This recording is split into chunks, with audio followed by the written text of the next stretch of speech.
नमस्कार दोस्तों, एसएससी ज्ञान में आप सभी का स्वागत है। आज हम इस वीडियो में रेलवे एएलपी का 2008 में जो एग्ज़ाम हुआ था उसमें पूछे गए साइंस एवं इंजीनियरिंग के प्रश्नों को इस वीडियो में पढ़ेंगे। तो जिन बच्चों का एएलपी सीबीटी 2 का एग्ज़ाम लगा हुआ है, एक बार प्रीवियस ईयर के सारे पेपरों का रिवीजन ज़रूर करें, जिससे आप लोगों को एग्ज़ाम में काफ़ी सहायता मिलेगी। क्योंकि रेलवे एग्ज़ाम द्वारा प्रीवियस ईयर से काफ़ी प्रश्न रिपीट किए जाते हैं सभी एग्ज़ामों में।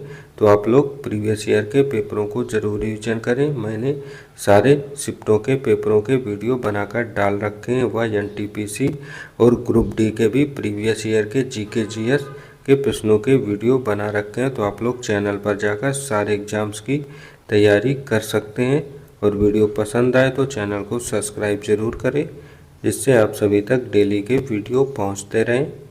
बढ़ते हैं अपने आरआरबी कोलकाता को, जो 2 नवंबर 2008 को एग्ज़ाम हुआ था, उसमें पूछे गए प्रश्नों की ओर। पहला प्रश्न है, एलपीजी गैस में क्या होता है? तो आंसर हो जाएगा ब्यूटेन और प्रोपेन गैसें होती हैं। तो ऑप्शन सी इसका राइट आंसर होगा। अगला प्रश्न था, अधिक मात्रा में कैल्शियम फास्फेट वाला सीमेंट होता है। तो आंसर हो जाएगा द्रुत गति से जमता है। तो ऑप्शन डी इसका राइट आंसर हो जाएगा। अगला प्रश्न, शुष्क बर्फ क्या है? तो आंसर हो जाएगा ठोस कार्बन डाइऑक्साइड, जिसे CO2 कहते हैं। तो ऑप्शन ए इसका राइट आंसर होगा। अगला प्रश्न कंप्यूटर से था कि कंप्यूटर में रैम का तात्पर्य होता है। तो आंसर हो जाएगा रैंडम एक्सेस मेमोरी। तो ऑप्शन बी इसका राइट आंसर हो जाएगा। अगला प्रश्न, निम्न में कुल प्रतिरोध ज्ञात कीजिए। तो यहाँ पर ए और बी के प्रतिरोध 2 ओम और 2 ओम दिए हुए हैं। तो यहाँ से, और ये समांतर क्रम में जुड़े हुए हैं, तो यहाँ से आ जाएगा समांतर क्रम में जब इनको जोड़ा जाएगा तो C डैश बराबर 1/C1 प्लस 1/C2। इससे C डैश का मान आ जाएगा 1 ओम। अब इस 1 ओम और जो C दिया हुआ है, इस 1 ओम को हम लोग श्रेणी क्रम में जोड़ेंगे तो इसका फार्मूला हो जाएगा C बराबर C1 प्लस C2।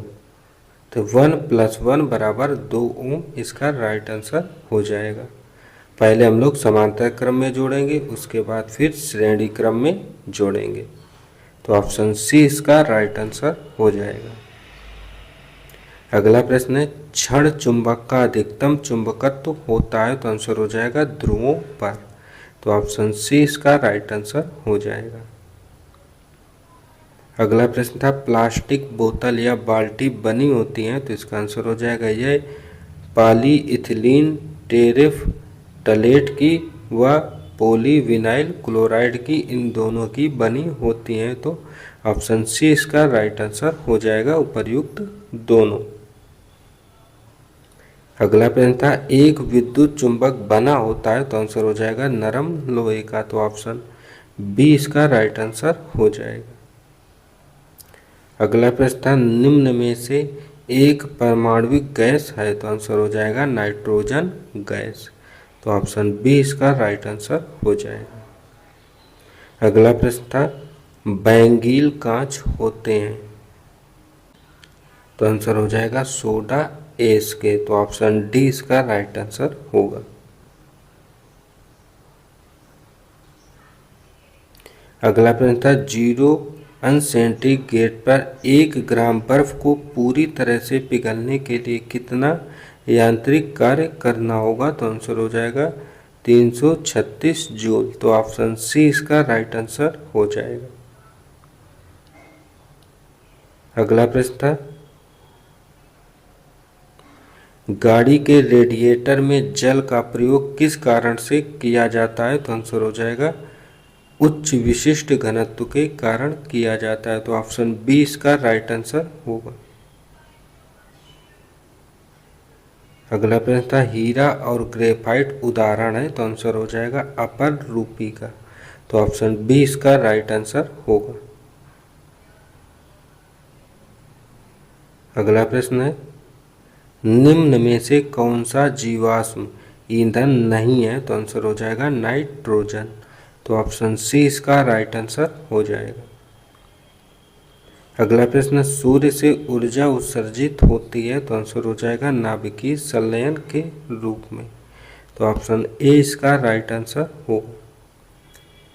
अगला प्रश्न था, यांत्रिक ऊर्जा को विद्युत ऊर्जा में परिवर्तित करता है? तो आंसर हो जाएगा विद्युत जनित्र द्वारा इसे परिवर्तित किया जाता है। तो ऑप्शन डी इसका राइट आंसर होगा।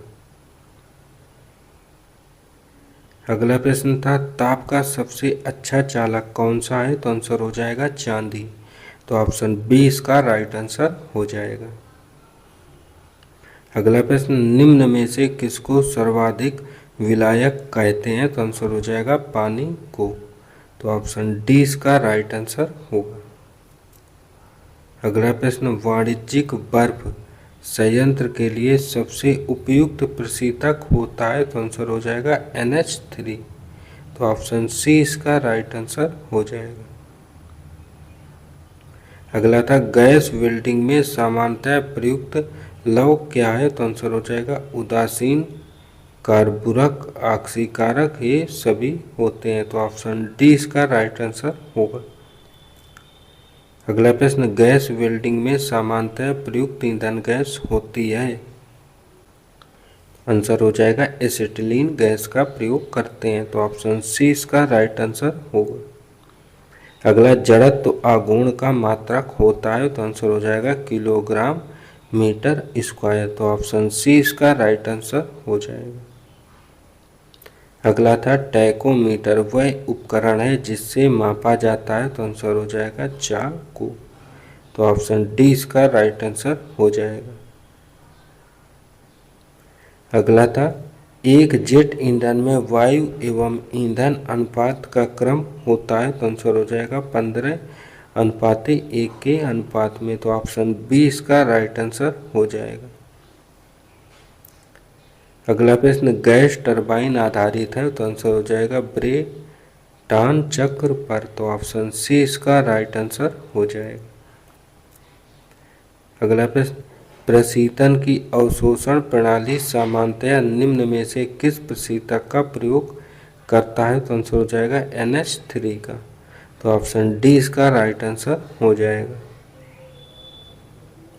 अगला प्रश्न, वातानुकूलन का महत्व किसको बनाए रखने में होता है? तो आंसर हो जाएगा तापक्रम को। तो ऑप्शन ए इसका राइट आंसर होगा। अगला था, पहला दर्शन में एक पेट्रोल इंजन को पहचाना जाता है? तो आंसर हो जाएगा स्पार्क प्लग द्वारा। तो ऑप्शन डी इसका राइट आंसर होगा।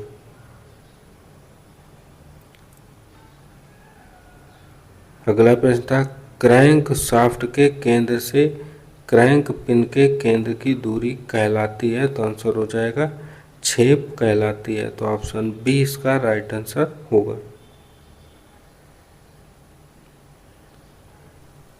अगला था, किसी गैस की आंतरिक ऊर्जा तापक्रम का एक पहल क्या है? तो आंसर हो जाएगा चार्ल्स के नियम का। तो ऑप्शन ए इसका राइट आंसर हो जाएगा। अगला प्रश्न, समीकरण PV के पावर n बराबर c में यदि n का मान मात्रक है तो प्रक्रम कहलाएगा? तो आंसर हो जाएगा समतापी। तो ऑप्शन बी इसका राइट आंसर हो जाएगा। अगला था, किसी हवाई जहाज की ऊंचाई मापने के लिए प्रयुक्त उपकरण होता है?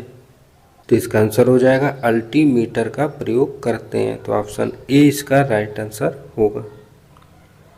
अगला था, किसी पदार्थ का विशिष्ट प्रतिरोध निर्भर करता है? तो आंसर हो जाएगा इसके पदार्थ के प्रकार पर। तो ऑप्शन सी इसका राइट आंसर हो जाएगा। अगला प्रश्न था, प्रतिदिन 8 घंटे जलाने पर 100 वाट के 10 लैंपों की मासिक खपत क्या होगी? तो इसका फार्मूला हो जाएगा मासिक खपत बराबर 8 घंटे इंटू 100 वाट और 30 दिनों में, तो इसका इंटू 30/1000। तो इससे आ जाएगा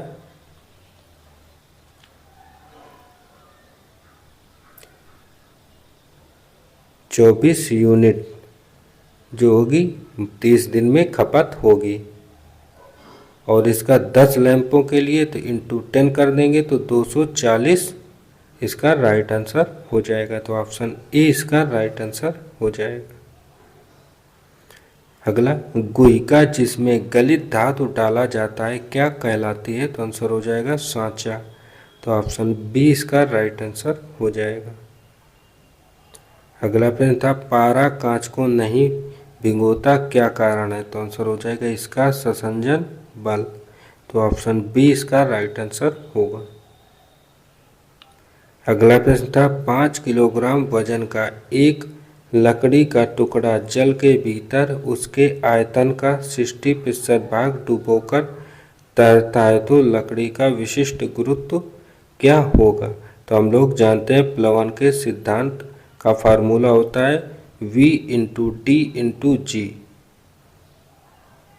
यहाँ पे V का मान हो जाएगा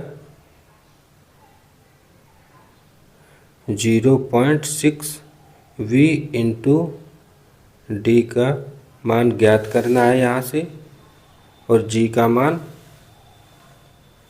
5 kg है तो इससे आंसर हो जाएगा डी का 0.6।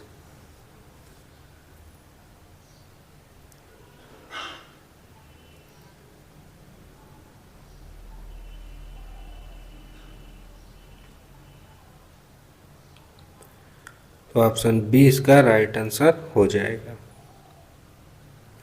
अगला प्रश्न था, प्रेरित विद्युत वाहक बल की दिशा ऐसी है कि वह उसके कारण का प्रतिरोध करती है या विरोध करती है तो यह कथन होगा? तो आंसर हो जाएगा यह कथन लेंज के नियम का होगा। तो ऑप्शन बी इसका राइट आंसर हो जाएगा। अगला प्रश्न था, विद्युत इस्त्री, हीटर, विद्युत केतली इत्यादि बने होते हैं तो आंसर हो जाएगा यह नाइक्रोम के बने होते हैं। तो ऑप्शन ए इसका राइट आंसर हो जाएगा। अगला था, विद्युत मशीनों के ब्रश बने होते हैं तो इसका आंसर हो जाएगा कार्बन के।